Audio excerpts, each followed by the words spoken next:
Dans l'Évangile selon Matthieu, chapitre 6, verset 10, il y a cette fameuse formule « Que ta volonté soit faite au ciel comme sur la terre ». L'expression « soit faite » est un peu archaïque, semble-t-il. Alors comment faut-il comprendre cette formule?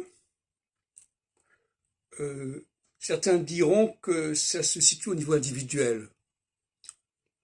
Moi je pense qu'en tout cas, il s'agit de respecter les lois de l'astrologie, avant tout. Beaucoup plus que les lois des 10 commandements, qui sont vraiment n'importe quoi, qui sont des lois juridiques que les hommes peuvent élaborer par eux-mêmes.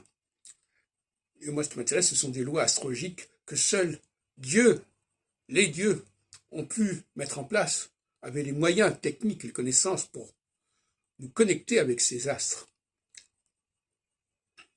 Donc, c'est que ta volonté soit faite, c'est-à-dire que ton plan, que le plan que tu as pour l'humanité, que l'idée que tu t'es faite du système qui doit sous-tendre la société humaine, que cela soit respecté, soit appliqué.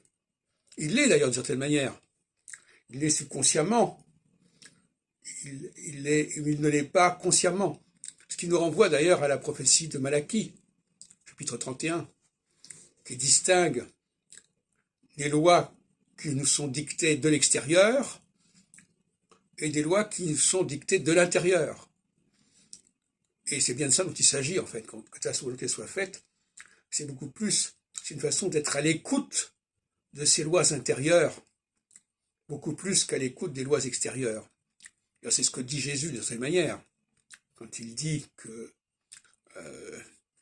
les lois extérieures n'ont pas une grande valeur. Même le Shabbat n'a pas une grande valeur, puisque finalement ce n'est pas ça, c'est pas vraiment le Shabbat, tous les 7 jours qui comptent, c'est le Shabbat, c'est le cycle de Saturne qui est tous les 7 ans, tous les 15 ans. Donc le Shabbat c'est simplement une symbolique, si on veut.